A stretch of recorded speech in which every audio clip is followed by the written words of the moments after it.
ራስ ምታት ነው አይደል? ግን እንደዛ ባይሆንስ? ራሱ ላይ ያለው ህመም በጣም የከፋ ነገር ምልክት ቢሆንስ? እንደ የአእምሮ እጢ፣ ስትሮክ ወይም አኑሪዝም።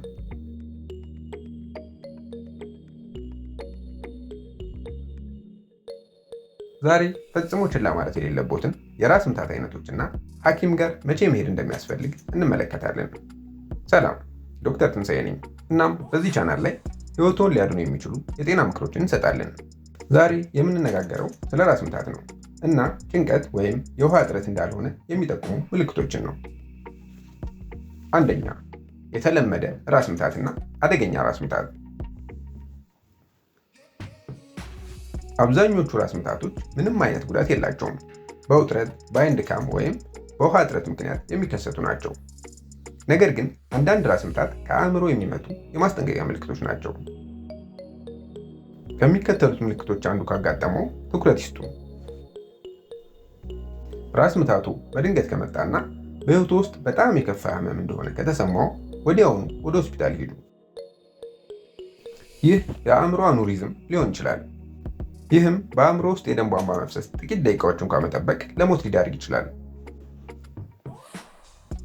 ሁለተኛ፣ ከራስ ምታት ጋር ትኩሳት፣ የአንገት መጠንከርና ብርሃን ለማየት ይፈራሉ።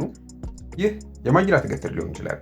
ይህም የአእምሮ ሽፋን ከባድ ኢንፌክሽን ሲሆን በልጆችና በወጣት ጎልማሶች ላይ በብዛት የሚከሰት ሲሆን አስቸኳይ ሕክምና ያስፈልገዋል። ሶስተኛ፣ ራስ ምታቶ ከደበዘዘ እይታ፣ ከተንተባተበ ንግግር፣ ከግራ መጋባት ወይም በአንድ በኩል የሰውነት መስነፍ ጋር ከመጣ ይህ ስትሮክ ሊሆን ይችላል። ጊዜ ለአእምሮ ወሳኝ ነው። እያንዳንዱ ደቂቃ ዋጋ አለው። ዝም ብሎ አይተኙ። ወዲያውኑ ለአደጋ ጊዜ አገልግሎት ይደውሉ። አራተኛ፣ በየቀኑ ቀስ በቀስ እየባሰ የሚሄድ ራስ ምታት። በተለይ ሌሊት ከእንቅልፍ የሚቀሰቅሱ ከሆነ የአእምሮ እጢ ወይም ብሬን ቲዩመር ወይም በራስ ቅል ውስጥ ባለው ግፊት ምክንያት ሊሆን ይችላል። ይህ ብርቅ ነው፣ ግን እውነት ነው። የማያቋርጥና እየጨመረ ያለ ህመምን ችላ አትበሉ። አምስተኛ፣ ሌሎች የማስጠንቀቂያ ምልክቶች። የራስ ምታቱ አደገኛ ሊሆን የሚችልባቸው ምልክቶች እነዚህ ናቸው። ከጭንቅላት ጉዳት በኋላ የመጣ ራስ ምታት።